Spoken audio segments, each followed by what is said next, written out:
All right, looking for a 1959 Plymouth. I think we're in the right spot. Let's go take a look. Turn on some lights. There we go. Got an old project Jeep sitting right here, old Jeep Cherokee. Let's go walk over here, something covered up over here we're gonna take a look at. I believe this is what we're here to see. Let's have a look.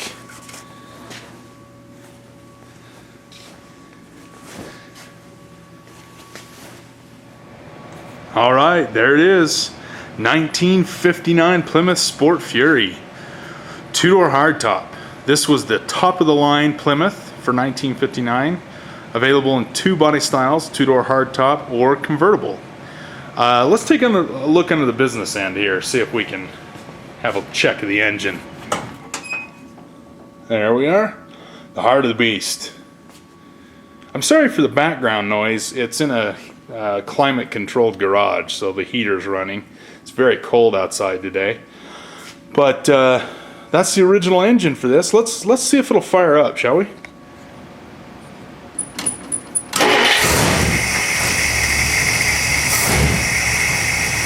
In '59, Plymouth had 3 V8 engines available.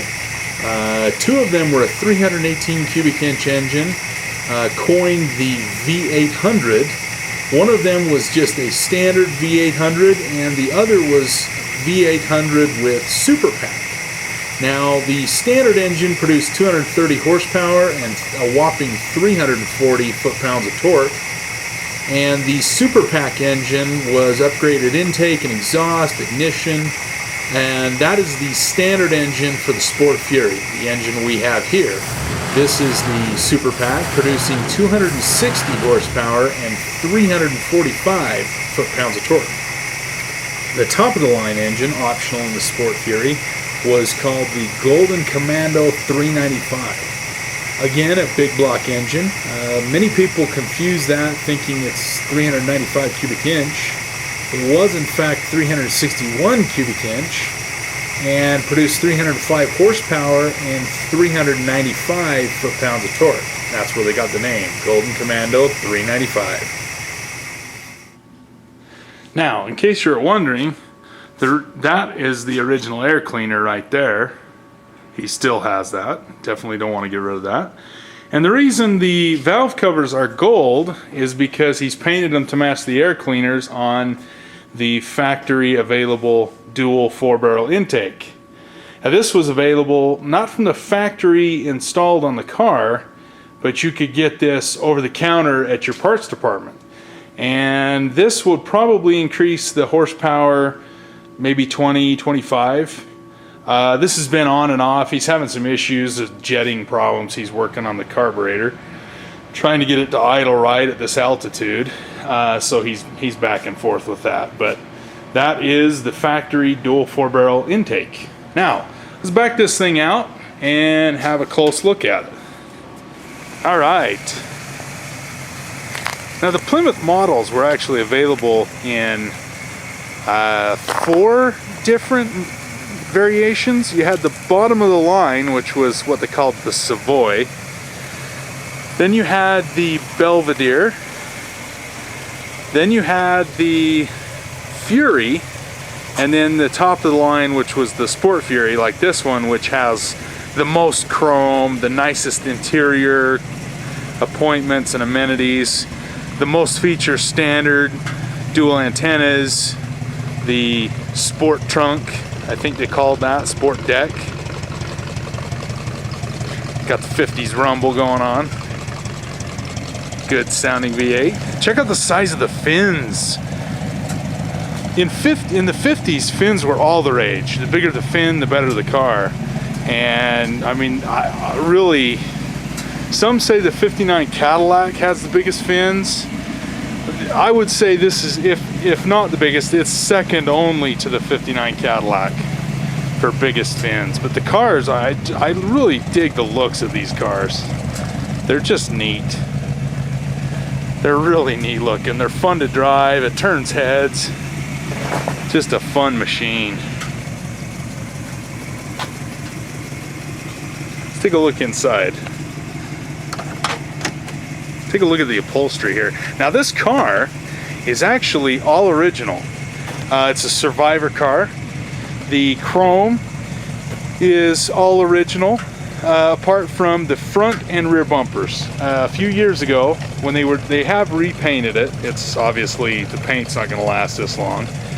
When they were repainting the car, they decided to re-chrome the bumpers because there was a little bit of pitting going on. But all of this trim on the side, all of this brushed aluminum, all of that is original. The interior, the door panels, the materials, that is all original from the factory. The seats have been reupholstered with the correct material. Check out this material.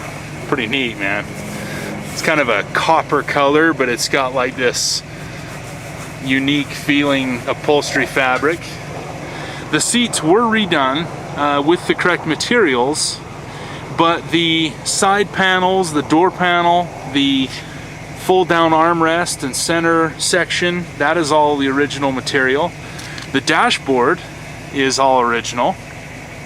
Steering wheel, transmission, everything's original in this car. Engine, it's a Survivor, 112,000 miles.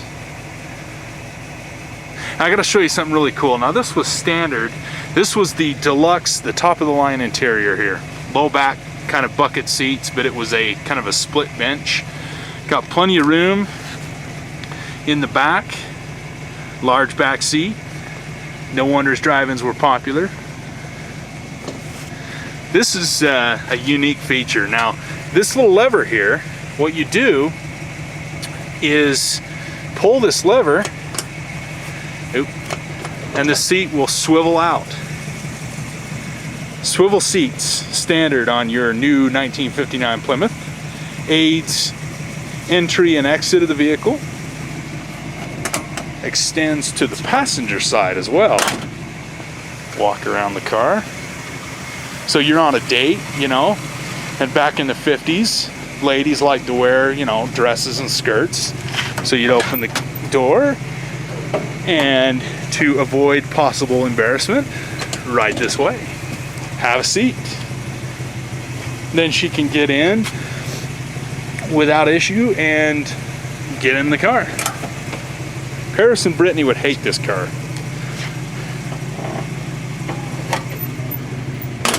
Well, there it is, 1959 Plymouth Sport Fury. Whoops. I think we're gonna do more than touch it. I think we need to go for a drive. What do you think? Oh, so we'll see. Gotta do it properly. This car is equipped with the Torqueflite automatic transmission. This has 3 speeds, 1, 2, and drive. And if you're not aware of these vehicles, when you get in them, you're looking for your gear lever. You know, there's nothing here, nothing here. We have fun. We'll mess with people at a car show. We'll say, hey, will you get in my Plymouth? And well, I don't. My dad does. Get in my Plymouth and move it forward about 20 feet, will you? And they get in and they're like, no. And he'll walk up and go just like this. Yep, push button drive. 1, 2, reverse neutral drive. Right there. Something he nicknamed the typewriter trance. So you just select the gear you want and push the button. Back this thing out here. Take a look at how long that hood is. This is gonna be a cold ride because I'm not gonna put the windows up.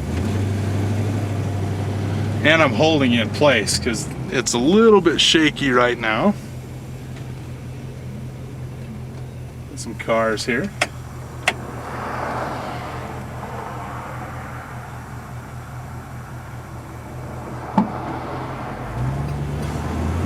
All right.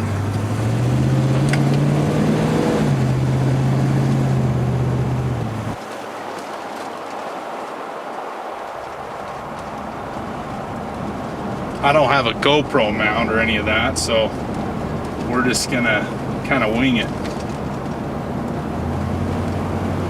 Wonder if the horn works. Yep, works. It's got a rim blow wheel. It's what they call the rim blow. There's this metal ring around the wheel, and you push that, and it makes a noise.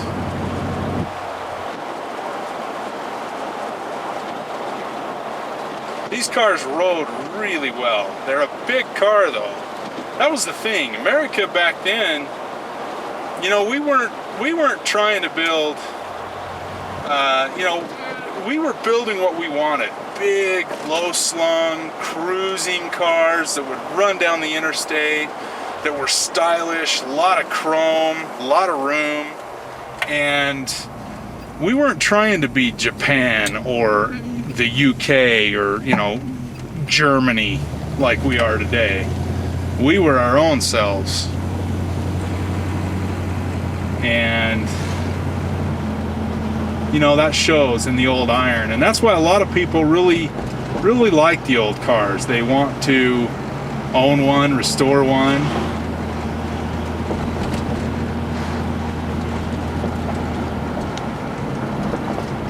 Because they're unique, stylish, and they're a lot of fun to own. I mean, they just are. Let's turn it around. See if we can turn this thing around. It's a good thing it's got power steering.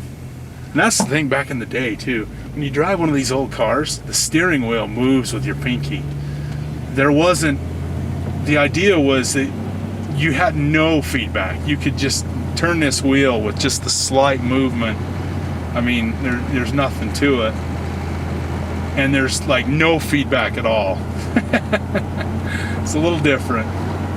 They considered that luxury to not have to put any effort in the steering wheel at all to turn the car. That's why they had a great big wheel in them. I mean, you look at the size of this steering wheel. It is a big one.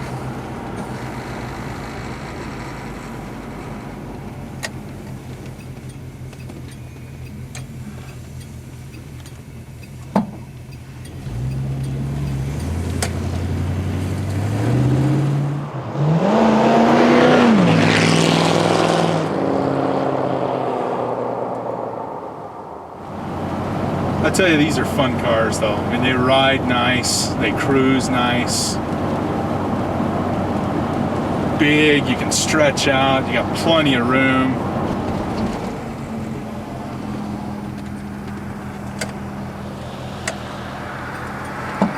Alright.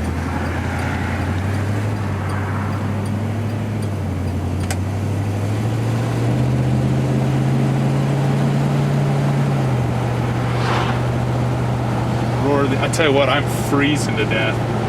It's probably in the 20s today, and all I've got on is a hoodie. But it's worth it.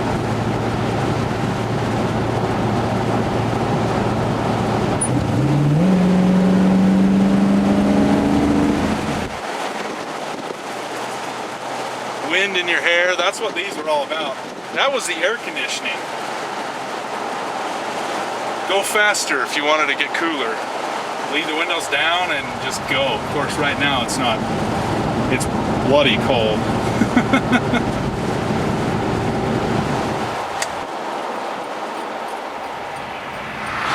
Police officer. No, I am not wearing my seatbelt. No, I don't have a seatbelt to wear. So, good luck with that.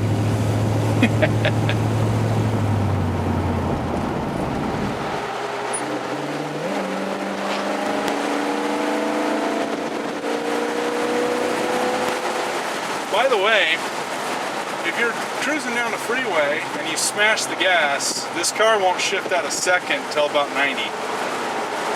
We just hit about 75 right there in a 45. I hope they don't mind.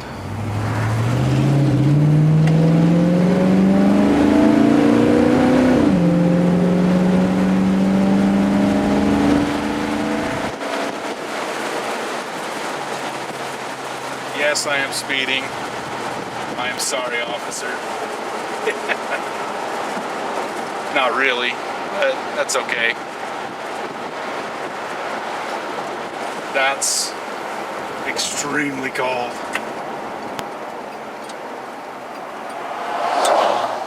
Runs good. You know, it's not a barn burning muscle car. I mean, you know, it's old now. What is it? It's 59 to 2014. 55 years old? 55, yeah? No. Yeah.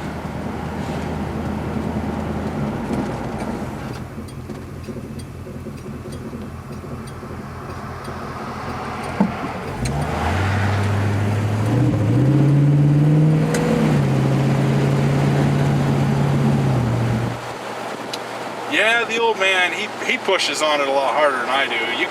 He'll still go run it somewhat hard. He likes to run this car. It's so sentimental to him that, you know, he likes to give it some juice every once in a while. And it's got good brakes, surprisingly, for... He needs to adjust them a little bit. It's a little bit weird, but not bad.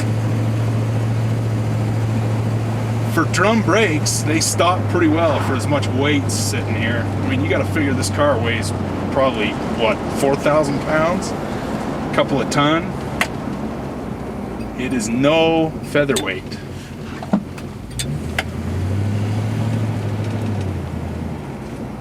Well, that's it for the drive.